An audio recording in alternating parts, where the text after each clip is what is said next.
लखनऊ से कपिल सिब्बल ने राज्यसभा के लिए किया नामांकन।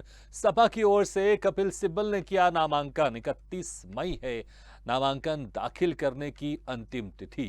यूपी की 11 राज्यसभा सीटों के लिए 10 जून को चुनाव। नामांकन के बाद कपिल सिब्बल का बयान, मैं कांग्रेस का नेता था लेकिन अब नहीं। कपिल सिब्बल ने कहा, इस वक्त की बड़ी खबर आपको बता रहे हैं। जो कपिल सिब्बल कांग्रेस के बड़े नेता माने जा रहे हैं, उन्होंने कहा है कि मैं कांग्रेस का नेता था लेकिन अब नहीं। कांग्रेस की सदस्यता से 16 मई को दे चुका हूं इस्तीफा।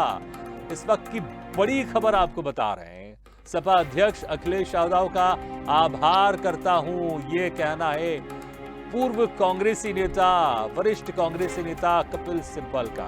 2024 को लेकर हम सब एक साथ आ रहे हैं, केंद्र सरकार की कमियों को उजागर करेंगे, यह कहना है कपिल सिब्बल का। तो इस वक्त बड़ी खबर आपको बता रहे हैं। एक तो बड़ी खबर यह है कि अब कपिल सिब्बल अब कांग्रेस के नेता नहीं रहे, अब वो सपा के नेता हो गए और वो समाजवादी पार्टी की तरफ से राज्यसभा के लिए अपना नामांकन भी दाखिल करने वाले हैं। तो इस वक्त बड़ी खबर आपको बता रहे हैं।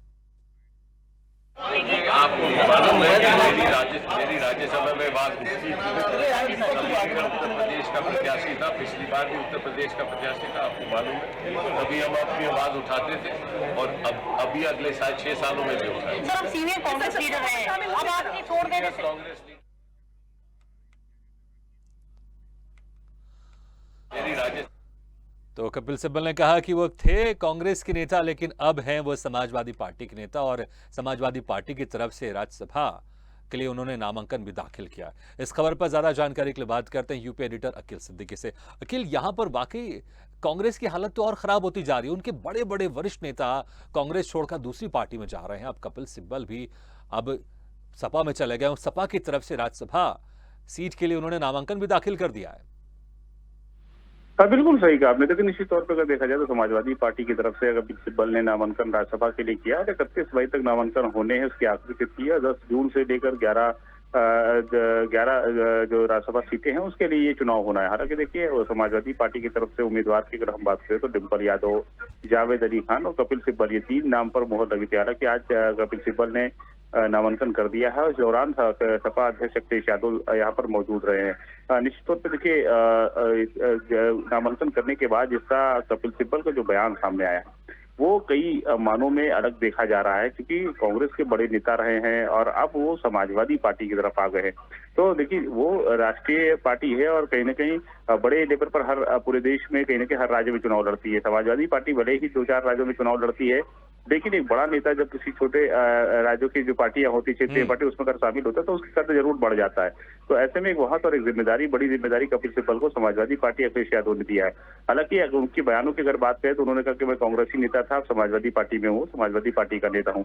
हालांकि 16 तारीख को उन्होंने कहा कि हमने कांग्रेस से इस्तीफा भी दे दिया है और अखिलेश यादव को उन्होंने आभार व्यक्त भी किया है। उन्होंने कहा कि हम मिलकर 2024 को फतेह करेंगे, एक साथ लड़ेंगे और सब एक साथ मिलकर जनता के बीच में जाकर बात रखेंगे। हालांकि केंद्र सरकार की कमियां जो थी उसको उजागर करने की भी बात उन्होंने कही है।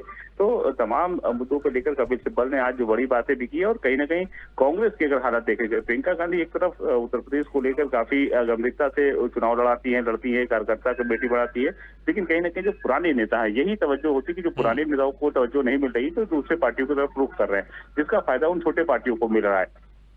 हालांकि अब देखना होगा कि 2024 को फतेह करने के लिए कांग्रेस क्या रणनीति बनाती है, क्योंकि बहुत से कई ऐसे बड़े चेहरे हैं जो दूसरे दलों में जा चुके हैं। तो ऐसे में कहीं ना कहीं कांग्रेस को जो ऊंचाइयां मिलनी थी, जो वोट बैंक बढ़ना था या कार्यकर्ताओं के दम पर उनको आगे बढ़ना था, वो कार्यकर्ता कहीं ना कहीं दूसरे खेमे में जाते हुए नजर आ रहे हैं। तो कहीं ना कहीं अब प्रियंका गांधी को भी चिंतन और मंथन करना चाहिए। इसके साथ साथ समाजवादी पार्टी का कहीं ना कहीं यहाँ पर फायदा होता नजर आ रहा है। बिल्कुल। तो राज्यसभा के लिए उन्होंने नामांकन भी दाखिल कर दिया है। एक तो पहला ये सवाल, कितनी प्रबल उनकी संभावना है कि वो राज्यसभा जाएंगे ही, और दूसरा ये कि अक्सर ऐसे देखा जाता है कि लोग क्षेत्रीय पार्टी से राष्ट्र पार्टी में जाना चाहते हैं, लेकिन क्या अब ये कांग्रेस को इस तरह से देखा जाए कि अब कांग्रेस से राष्ट्र पार्टी अब उस तरह से उसका अस्तित्व नहीं बचा है, तो उसके जो बड़े नेता है वो जहां जहां छोटी छोटी पार्टियां हैं, जिस स्टेट में उस पार्टी का दबदबा है, हम बात करें उत्तर प्रदेश की, तो उत्तर प्रदेश में बीजेपी के बाद सपा एक बड़ी पार्टी है और विपक्ष में एक अहम भूमिका निभा रही है। कांग्रेस का अस्तित्व उत्तर प्रदेश में कुछ खास नहीं है। तो क्या अब कांग्रेस के बड़े नेता अब उन स्टेट की ओर रुख कर रहे हैं जहां पर किसी दूसरी पार्टी का मजबूत जनाधार है?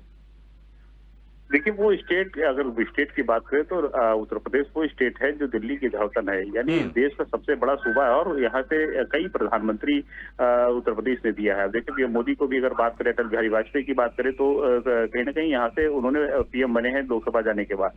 तो ऐसे में सभी जो बड़े नेता है, बड़े पार्टियों को, उनको लगता है कि कहेंगे उत्तर प्रदेश में अगर राजनीति करेंगे तो उसका फायदा होगा। कपिल सिब्बल भी बड़े नेता कांग्रेस के रहे हैं, देश के नेता रहे हैं, तो वो अब उस पार्टी के तरफ झुकाव उनका रहा है जहाँ पर उत्तर प्रदेश में उनका जनाधार है। तो ऐसे में 125 सीटों से ज्यादा समाजवादी पार्टी के पास है। तो ऐसे में माना जा रहा है कि कपिल सिब्बल जो है वो राज्यसभा जा सकते हैं। हालांकि 3 नामों पे मोहर लगी है समाजवादी पार्टी की तरफ से, तो उन 3 नामों में पहला नाम अगर देखा जाए नामांकन हुआ वो कपिल सिब्बल का हुआ। तो कपिल सिब्बल को भी लगता है देश का सबसे बड़ा सूबा है, सीटें हैं, इससे हम आसानी से जा सकते हैं। और जो पार्टी में कहीं ना कहीं बड़े नेता जब आते हैं तो उनका एक दबाव भी रहता है। तो ऐसे में उनको बड़ा कद भी मिलेगा, बड़ी जिम्मेदारी भी उस पार्टी में मिलेगी, प्रचार प्रसार करने को मिलेगा, पार्टी मजबूत करने की भी जिम्मेदारी मिलेगी। तो तमाम चीजों को रुख को देखकर ही कपिल सिब्बल समाजवादी। बिल्कुल अखिल, बहुत बहुत शुक्रिया इस तमाम जानकारी के लिए। तो कपिल सिब्बल ने समाजवादी पार्टी की तरफ से राज्यसभा के लिए नामांकन दाखिल कर दिया है।